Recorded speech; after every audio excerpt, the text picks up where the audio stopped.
Hi friends, welcome to ஆறுக்கலை சமையல். ஆறுக்கலை சமையல் இன்றைக்கி என்ன பார்க்க போகிறோம், இருக்கிற காய்கறிலாம் போட்டுங்க தம் போட்டு பிரிஞ்சி சாதம் செஞ்சேங்க.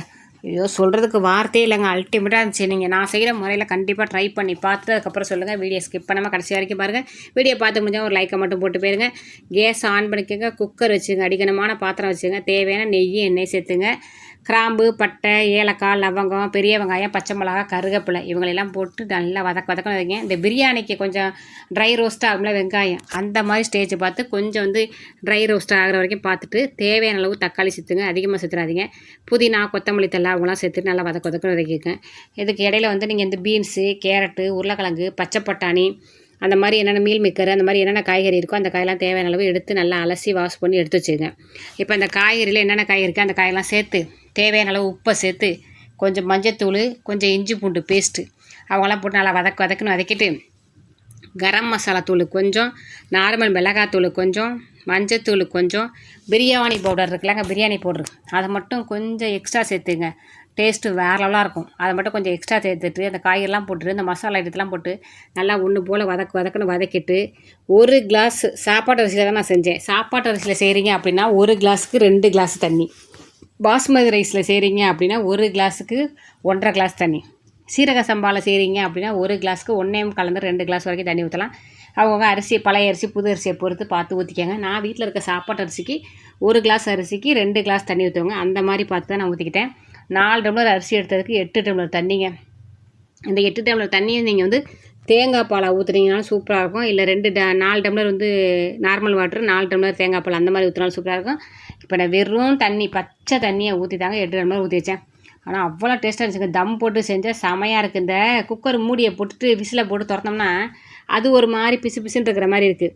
ஆனால் தம் போட்டு செஞ்சுட்டு சாப்பிட்டோன்னு வச்சுக்கோங்களேன், பிரியாணி இருந்தாலும் சரி, தக்காளி சாதம் இருந்தாலும் சரி, இந்த மாதிரி பாசுமதி ரைஸில் செஞ்சாலும் சரி, சாப்பாட்டு ரைஸில் செஞ்சாலும் சரி, இந்த மாதிரி தக்காளி சாதம், பிரிஞ்சி சாதம் அந்த மாதிரி ஐட்டம்லாம் தம் போட்டு சாப்பிட்டோம்னா சூப்பராக இருக்கும். அந்த மாதிரி பிரியாணி அப்படி தான் இருக்கும். இந்த குக்கர் மூடியை போடாமல் தம் போட்டு நீங்கள் செஞ்சு பாருங்கள். நான் செஞ்ச மெத்தடில் அவ்வளோ சூப்பராக இருக்குங்க.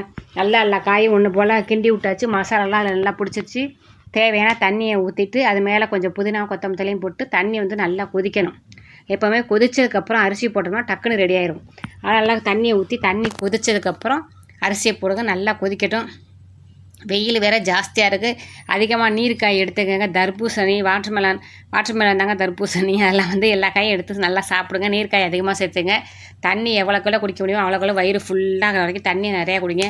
முடிஞ்ச வரைக்கும் பகலில் வெளியில் எங்கேயுமே தலை காட்டாதீங்க. அக்கடி வெயில் பயங்கரமாக கொளுத்திட்டு இருக்குது. தண்ணி தேவையான ஊற்றியாச்சு. தண்ணி நல்லா பபுள்ஸ் வந்துட்டாங்க. அரிசியை உள்ளே இறக்கி விட்டலாம். காய்கறிகள்லாம் ஒன்று போல் சேர்ந்தாச்சு. இப்போ உப்பு மட்டும் பார்த்துக்கிட்டு குக்கர் மூடி போடலங்க. மேலே பிளேட்டை போட்டு அடுப்பை கொஞ்சம் நேரம் சிம்லேயே வச்சிடணும். தண்ணி வற்றுற வரைக்கும் அடுப்பை சிம்லேயே வச்சுட்டு திறந்து பார்த்தோம்னா நல்லா தண்ணி வற்றிருக்காங்க பாருங்கள்.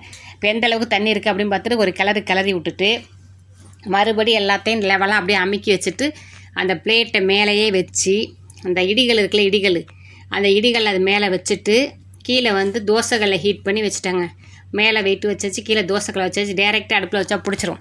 அதாவது தோசைகளை வச்சுட்டு அப்படியே தூக்கி வச்சிடணுங்க. தூக்கி வச்சுட்டு டயத்தை பார்த்துங்க. ஒரு 5 நிமிஷம் 10 நிமிஷம் பார்த்துட்டு நீங்கள் அடுப்பை ஆஃப் பண்ணிடுங்க. உங்களுக்கு எப்போ தேவையோ அப்போ மட்டும் திறந்து வச்சு சாப்பிட்டிங்கன்னா, நான் ஓப்பன் பண்ணி பார்த்தப்போ வாசனை வேற ஒழுங்க. அப்படியே கொஞ்சம் எடுத்து வச்சு டேஸ்ட் பண்ணி பார்த்தேன் பாருங்கள். அதுக்கு மேலே அல்டிமேட்டாக இருந்துச்சு. பசங்களாம் சாப்பிட்றப்ப வச்சு கொடுத்தேன் பாருங்கள். அது இந்த சாதத்துக்கு தயிர் பச்சடி வச்சுட்டு வாழைக்காய் வறுத்து வச்சு பிளேட்டில் வச்சு கொடுத்தா, அடிக்கடி செஞ்சு கொடுங்கம்மா, ஆஃபீஸுக்கு செஞ்சு கொடுங்கம்மான்னு சொல்லிட்டாங்க. அந்த அளவுக்கு வேறு லெவலாக இருந்துச்சுங்க. நீங்கள் பசங்க ஸ்கூல் போகிறவங்க, காலேஜ் போகிறவங்க, ஆஃபீஸ் போகிறவங்க, வேறு எந்த ஒர்க்குக்கு போகிறாலும் சரி, இந்த மாதிரி நீங்கள் டப்பாவில் செஞ்சு போட்டு கொடுத்து விட்டிங்கன்னா அவங்க சாப்பிட்டு பார்த்துட்டு ஆஹா ஓஹோன்னு அந்த அப்பயே உங்களுக்கு ஃபோன் பண்ணி பேசுவாங்கன்னா பார்த்துங்களேன். அந்தளவுக்கு அவ்வளோ அற்புதமாக இருந்துச்சுங்க. ஓப்பன் பண்ணுற பாருங்கள் எப்படி இருக்குது பாருங்கள். கரெக்டாக தண்ணி சாதமும் அப்படியே லெவலாக இருந்துச்சு. சுபா தான் செஞ்சேனா அப்படிங்கிற அளவுக்கு நானே ஆச்சரியப்பட்டு போயிட்டாங்க பாருங்கள் எவ்வளோ லெவலாக இருக்குன்னு.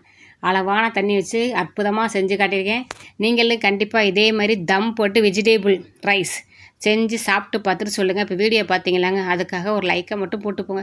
ஏன் லைக்கே போட மாட்டேறீங்க? ஒரு லைக்கு தானேங்க. அந்த கை இருக்குல்லங்க கட்ட வரல வீடியோ பார்த்துட்டு இருக்கிறதுல மேலே அது ஒரு அமுக்கு அமைக்கிட்டு போயிருக்கேங்க. ஓகே பாய், நன்றி, வணக்கம்.